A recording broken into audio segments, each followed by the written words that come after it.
펼치는 게 사실 많아요. K9 자주포, 미국도 자주포를 독자 개발하려 실패를 했어요. 한국에서 몇 개는 구매해야 됩니다. 이런 식으로 트럼프가 말을 해서 깜짝 놀랐는데 미국도 자신들이 부족한 부분의 방위 사업을 한국산 무기로 채우자, 이런 빅딜을 해야 될 시점이 나오고, 저는 이 빅딜이 가능하다고 생각합니다. 군산에다 이 단지를 만들면 추가적인 대공 방어 이런 게 필요 없는 거예요.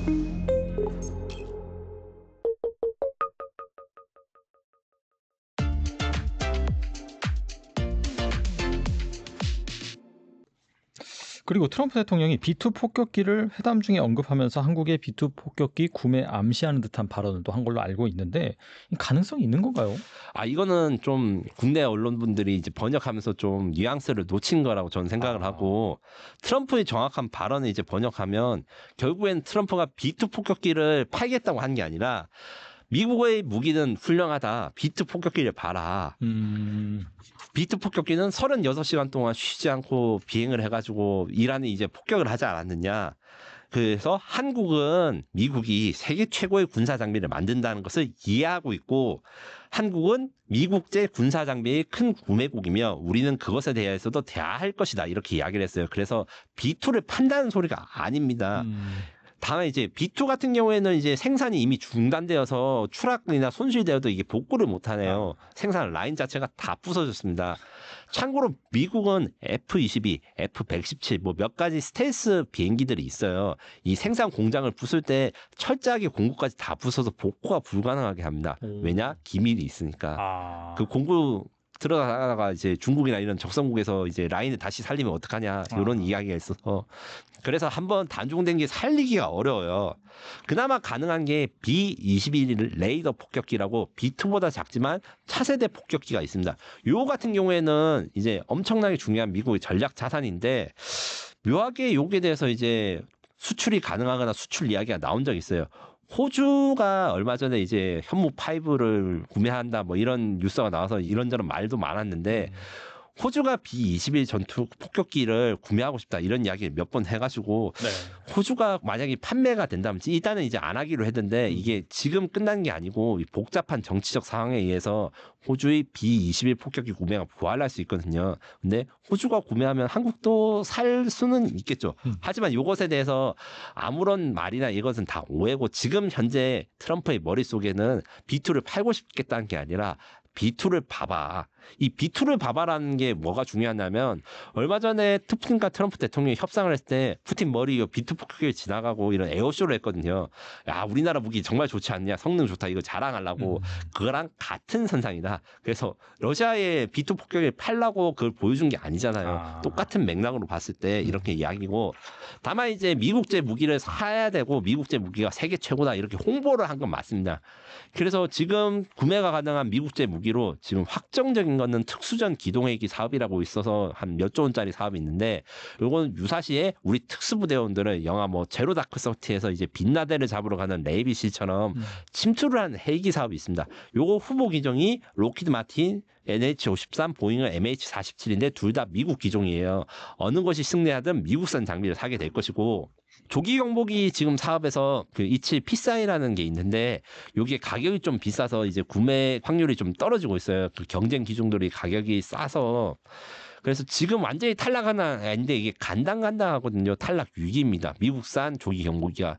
근데 트럼프가 이렇게 이야기를 하고 푸시를 했으니까 이제 우리가 정치적인 고려로 비싸지만 성능이 더 좋은 미국산 조기 경보기를 살 가능성은 아직 남아있고, F-35 스텔스 전투기 같은 경우 현재 우리가 40대가 들어왔고 추가로 20대 계약을 했는데, 제가 확인해 보니까 공군은 사실 그 F-35 추가 구매에 대해서 욕심이 좀 있어요. 이 F-35 전투기는 이번 몇 번 말하지만 이번에 이란과 이스라엘 전투에서 이스라엘 공군이 이란을 폭격했는데 한 대도 격추하지 못하고 이 무적의 스텔스 성능을 증명했기 때문에 지금 현재 그 공군들은 서로 사고 싶어 합니다.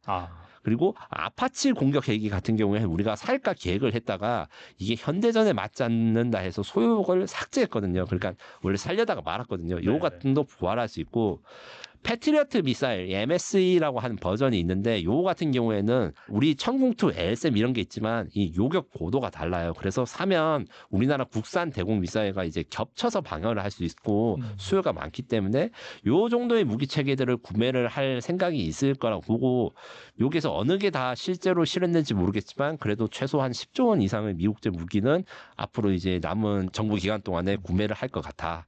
이 추세, 지금 과거의 추세를 그대로 가면 이렇게 설명드릴 수 있습니다. 아무튼 간에 이제 이 미국산 무기 구매가 현실화된다라고 한다면은 아무래도 K방산과 경쟁 관계가 될 수도 있는데 우리나라에 미치는 악영향은 없을까요?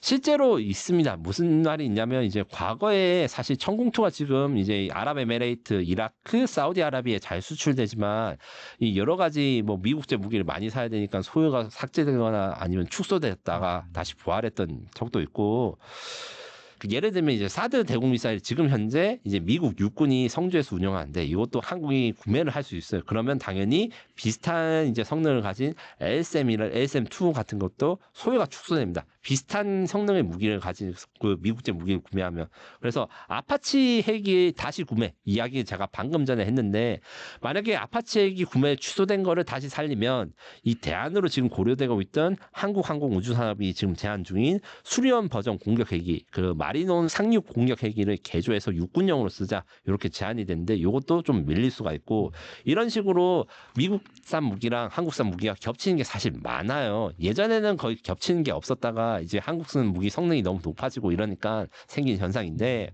그래서 단순히 미국산 무기를 많이 산다. 여기서 이제 끝나거나 협상을 대가로 삼을 게 아니라 요걸 같이 이용해서 우리가 미국 무기를 많이 사니까 한국 무기 방위 사업도 미국에 진출할 수 있게 트럼프가 협상을 해주라. 그럼 우리가 더 많이 살게. 이런 식을 딜을 하고 있을 가능성이 사실 많습니다. 왜냐하면 이제 현 정부 국정 과제 중에 방위 사업 수출 4위까지 목표를 하고 있는데 이 4위가 어느 정도 수준이냐면 미국, 중국, 뭐 러시아 다음, 뭐 프랑스는 뭐 수준 이 정도인데 이거를 달성하려면 지금 수준보다 2배를 더 해야 됩니다. 그리고 2배를 더 할 수 있는 유일한 방법은 한국에 거의 진출하지 못한 유일한 시장, 미국 시장을 뚫는 거라서 미국 시장에 대해서 우리 방위사업 제품이 어떻게 진출한 거에 대해서 다들 관심이 굉장히 많거든요.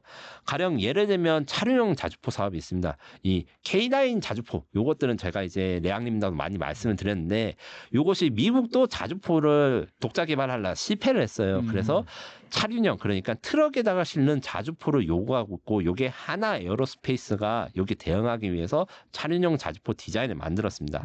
요 같은 경우에 미국에 진출하게 되면 미국에서 거의 한 4조 6조 이상의 그 매출을 올릴 수 있는 게 있고 그 T-50 훈련기 요것도 원래 미국 공군 훈련기에 도전했다가 탈락을 했는데 TF-50N이라고 해가지고 해군 훈련기 사업에 지금 도전 중입니다. 요것도 되면 이제 거의 한 4, 5조 이상의 매출이 올 수 있는 데인데 요거 같은 경우 요것 같이 한국산 무기 그리고 마지막에 지금 무인 지상 차량이라 해가지고 하나 에어로스페이스가 미국의 국방 스타트업 안드레가 협업해서 이제 미국에 진출하려다가 잘 안 됐는데 요것도 다시 진출을 이야기해 볼 수 있고 LIG 넥슨의 비공 미사일 같은 경우에는 미국 텍스트론사의 무인 수상함에 탑재해서 이미 시험 사격을 했어요. 그래서 도입이 많이 될까 말까 이야기를 했다가 지금 원래 작년에 도입될 거라고 이야기를 했다가 사실은 좀 지연이 됐거든요.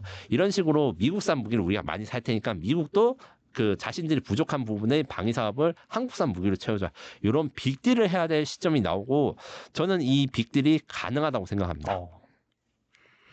그리고 이제 조선업이 사실 어떻게 본다면 한미 정상회담의 뭐 협상의 꽃이다라고 볼 수가 있는데 트럼프가 한국 조선업을 칭찬하고 배를 구매해야 한다고 말을 했는데 정말 이 한국이 군함을 건조할 수 있는 그런 부분이 현실로 될 수 있을까요? 어떻게 보세요? 저는 사실 여기에 대해서 걱정이 많았는데 이번에 굉장히 놀랐어요. 한국에서 몇 개는 구매해야 되겠다 이런 식으로 트럼프가 말을 해서 깜짝 놀랐는데 무슨 배를 구매한다고는 말은 안 했어요. 현 상황을 먼저 말씀드리면 한국은 이제 미국 군함 MRO만 하고 있습니다. MRO라는 건 정비, 오버홀, 뭐 리페어, 수리 같은 건데 그래서 새로 배를 만드는 거 이전에 기존에 미국이 쓰고 있던 군함에 대해서 수리 작업을 하고 있는데 요 같은 경우에는 일단 MRO를 더 많이 하는 것부터 먼저 해야 되고, 즉 지금은 몇 척씩 들어와 있는데 아예 대규모로 아시아 태평양 지역의 미군 함대를 우리가 직접적으로 나서서 MRO의 책임을 지는, 그래서 매출을 더 높이는 데 먼저 도전을 해야 됩니다. 아직 이 구담 건조나 이런 건 멀었기 때문에. 그래서 지금 이야기가 되거나 아이디어로 이야기한 게 군산의 함정 MRO 단지를 만드는, 그러니까 미국 함정 전용 단지를 만들거나 이런 아이디어들이 지금 정책 과제나 이런 것들에서 이야기되고 있어요. 이게 무슨 말이냐면 군산항에 그 중소조선소들이 많습니다. MRO라는 게 고도의 산업이고 좋은 산업이지만 굉장히 힘들고 사실은 대규모 조선소, 그러니까 하나오션이나 HD 현대중공업이 직접 하는 사업은 원래 아니에요. 하청이나 2차 조선소들이 많이 하는 사업인데 이 조선소가 군산에 많이 모여 있습니다. 그리고 군산은 미국 바로 앞에 있기 때문에 만약에 군산에 미국 함정 MRO가 되면 중국을 압박하는 수단, 왜냐하면 수리를 하러 들어오면 항상 미국 해군이 거기 배치돼 있고 수리를 끝나면 그게 새벽배가 나오잖아요. 자연스럽게 서해안에 미국 배가 많이 들어가게 되니까 트럼프나 아니면 미국 입장에서는 중국을 압박할 카드가 될 수 있고, 그리고 거기다가 이제 군산에 공군 기지가 있습니다. 이제 다른 군사 전문가들이 많이 말씀을 하신 적이 있는데, 공군 기지가 있다는 건 무엇이냐? 이제 MRO 단지라든가 미국이 수리를 하려면 사실 대공 방어가 완비돼야 되는데 군산에다 이 단지를 만들면 추가적인 대공 방어 이런 게 필요 없는 거예요. 왜냐하면 이미 공군 기지가 있어서 그 군산 공군 기지 패트리어트가 그 바닥까지 그 MRO 단지까지 보호를 해줄 수 있거든요. 거기다 이제 물류까지 이용을 할 수 있으니까 군산에서 이제 본격적으로 미군의 해군을 위한 MRO 단지를 만들자 이런 제안들을 여러 가지 이야기가 나오고 있는데, 저는 이게 가능성이 좀 있고 미국도 좀 긍정적으로 바라볼 것이라 생각합니다. 다만 미국의 군함을 직접 건조하는 거는 뭐 흔히들 존스법 이야기를 하는데 존스법 말고도 규제가 좀 많아요. 미국이 자국 조선 사업을 보호하기 위해서 뭐 미국에서만 만들 수 있다, 뭐 미국 기술자나 미국 회사가 들어가 있다 이런 규정들이 한두 개가 아니라서 이걸 해결하기 위해서는 트럼프가 대통령령을 만들어야 됩니다. 다만 이제 요게 대해서 저항이 있어요. 무슨 말이냐면 아직도 미국 조선 산업은 한국에다 의존하지 않고 자기들이 다 다시 조선업을 복구시킬 수 있다 이렇게 로비를 합니다. 하지만 이게 현실이 아닌 건 다들 아실 거고, 이 조선 산업의 미국 조선 산업의 현실에 대해서는 많이들 다른 분도 다 이야기를 하셨을 거예요. 그래서 트럼프가 미국 조선 산업을 설득해서 한국과 협력해서 이렇게 해야 되고, 일부는 한국에서 배를 수입해야 된다. 이것을 미국의 조선업, 쉽게 말하면 조선업 노조랑 산업계들의 이렇게 표가 중요하잖아요. 이 표심을 잡아야 됩니다. 네. 그래서 그 마스가 메이크 아메리칸 시빌딩 그레이트 어게인 요 정도로 하려면 어느 정도, 그러니까 한국에서 배를 건조하는, 그러니까 전투함 건조 그리고 수송함, 물류함 건조, 미국 국적의 무역하는 배가 거의 없어요. 네. 배도 없고 이제 국적도 없고 하니까 막 전쟁이 터지면 미국이랑 중국이랑 전쟁이 터질 때 보험료가 너무 높아가서 미국이 물류가 망가지 뭐 이런 거 걱정을 많이 하거든요. 그래서 미국 국적의 수송선단 그리고 미국의 해군력 향상 이 두 개를 목표로 하기 때문에 저는 이번에 트럼프가 이미 말한 이상 이제 이번 말한 김에 이제 대통령령으로 해가지고 외국에서 미국 군함 그리고 미국의 수송함을 건조할 수 있는 이 법령을 좀 정착이 됐으면 좋겠다. 그리고 이게 된다면 그 많은 조선업 애널리스트 분이 이런 말씀하시고 있는 퀀텀 점퍼가 가능할 것이다 생각합니다. 그리고 트럼프가 이 북한과의 관계에 대해서도 많은 말을 했는데 이것이 한국의 안보 상황과는 어떤 관련이 있을까요? 1차 이제 트럼프 정권 때 그 북미 정상회담 요것을 기준으로 생각하는 게 현실적이고, 물론 그대로 안 갈 수도 있습니다. 그래서 가정이지만 그때 상황을 돌이켜 생각해 보면 일단 북미 협상 의지가 트럼프가 강력한 게 중요하다고 봅니다. 김정은과 나는 매우 관계가 좋다. 올해 안에 다시 만나고 싶다는데 이제 문제는 이제 김정은이 여기에 대해서 이제 트럼프 2기 정부 때 화답을 한 게 없죠. 뭐 김정은이 뭐 트럼프를 다시 만나고 싶다고 말하거나 아니면 김여정이나 이제 북한의 공식적인 반응이 무반응이라서 이제 일부분들은 이제 아 트럼프가 너무 자존심도 없냐 이렇게 말씀하시는 분도 있는데 네. 뭐 트럼프는 기본적으로 국익을 생각하고 이 국익을 잘 챙기면 자신의 역사적인 인물이 되고 노벨 평화상도 받고 이런 자신의 업적에 집중하는 분이기 때문에 김정은이 진짜 좋아서 이렇게 할 수도 있고 안 할 수도 있지만 이런 멘트를 하는 것이 미국의 이익에 관계가 되고, 트럼프는 이제 김정은과의 그 관계 개선을 통해 가지고 새로운 시장 개척 여기에 대해서 이야기를 많이 할 수 있다고 보죠. 무슨 말이냐면 북한의 트럼프 월드를 타워나 트럼프 월드를 세우는 것에 대해서 막 하면 그런 이야기하면 아주 반응이 좋습니다. 결국 북한은 미개척 부동산 그 지역 개발에 대해서 잠재력이 있다. 이렇게 트럼프 개인이 생각하고 있는 게 있을 것이고, 한반도 평화에 대해서 트럼프가 평화를 무조건 사랑한 게 아니라 한반도 평화를 트럼프가 달성하면 이게 노벨 평화상을 받을 것이다. 이런 이야기들은 사실 일기 트럼프 때 북미 협상 때도 있었는데 지금도 그 생각을 가지고 있다. 내가 남북한 간의 평화를 가지고 있으면 노벨 평화상을 받고 역사에 남을 대통령. 사실 버락 오바마가 노벨 평화상을 받았기 때문에 트럼프가 이제 노벨 평화상에 좀 집중하는 경향이 있는데 실제로 그것을 소원을 풀어줄 방법. 왜냐하면 이란과 지금 이스라엘이 폭격을 했기 때문에 원래는 중동에서 평화협정, 아브라함 협정을 체결하면 이걸로 받을 거라 생각인데 사실상 지금 불가능하거든요. 다시 동북아가 필요하거나 혹은 우크라이나 러시아의 종전협정을 이제 미국이 주도하고 여기 공을 이제 노벨위원회가 인정받으면 그걸로 평화상을 받을 건데 지금 이제 우크라이나랑 러시아의 그 종전협상 이야기 되고 난 다음에 러시아가 우크라이나에 대규모 공격을 더 많이 하고 있어요. 그렇기 때문에 한반도에 대해서 자신의 명예를 높일 걸로 좀 수단으로 생각하지 않을까 이렇게 하고 북한 입장에서 제가 북한 전문가들 몇 분한테 이야기했을 때 쉽게 말해서 한 번 속지 두 번 속냐 이런 느낌으로 김정은이 쉽게 트럼프에 답하지 않을 가능성이 매우 많다고 이야기를 합니다. 기본적으로 1차 북미 정상회담 노딜 회담에 대해서 각자의 입장에 따라서 이제 이야기는 다르겠지만 결국에는 북한이 얻은 것이 하나도 없다. 이렇게 이야기한 건 사실 다 동의를 하거든요. 물론 북한이 얻은 것이 없기 때문에 우리가 안보상의 이득을 받는 것도 있다. 이런 것도 감안해야 되는데 그래서 제가 보기에는 이제 한국이 중요하다. 왜 중요하냐면 트럼프가 1차 북미 정상회담도 이제 한국 정부의 주도나 이제 주선이 좀 있었고 같은 역할을 기대할 수 있는데 일단 냉정하게 이제 정치적인 걸 다 빼고 말씀드려서 이제 김여정은 사실 한국과의 대화 그러니까 북한 정부는 한국과의 대화 의지가 지금 없어요. 근데 이게 북한의 국가 전략에선 당연한 거예요. 왜 당연하냐? 만약에 북한 김정은 정권이 한국과 대화할 의지가 있다면 대화할 의지가 있다고 말하면 안 돼요. 왜냐하면 거기서부터 이미 지고 들어간 겁니다. 조금 북한이 그 민족 감정 이런 거 다 제기하고 국가로서의 이익을 생각했을 때 한국과 이야기를 했을 때 단순히 평화 말고도 얻고 싶어하는 게 많고 이거는 정치적인 의미가 아니라 그 국가의 지도하는 입장에서 자기가 협상을 하면 뭔가 더 얻고 싶을 건데 그런 거에 대해서 이제 협의를 할 것인가? 요게 대해서는 이 북미 정상회담 노딜의 악몽이 있다.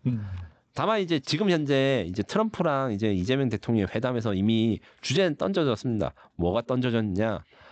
에이펙 회담 경주에서 열리죠. 여기에 이제 북한도 참가해라. 그러면 북미 회담을 할 수 있다. 이렇게 제안을 했는데 받아들일지 안 받을지 모르겠고 솔직히 지금의 북한 반응으로 봐서는 가능성이 낮아요. 근데 이게 북한 입장에서는 무조건 안 간다고 하고 가기 전날까지 안 간다고 버텨야지 하나라도 더 얻을 수 있는 쉽게 말하면 때를 쓰는 전략을 쓰는 게 물론 국제적 윤리적으로는 옳지 않지만 사실 북한이 얻은 게 많거든요. 그렇기 때문에 갑자기 북한이 나선다 이렇게 할 수도 있고 지금 1기 트럼프 정부 때 기억이 다 헷갈리시거나 좀 가물가물하신 분들이 많을 거예요.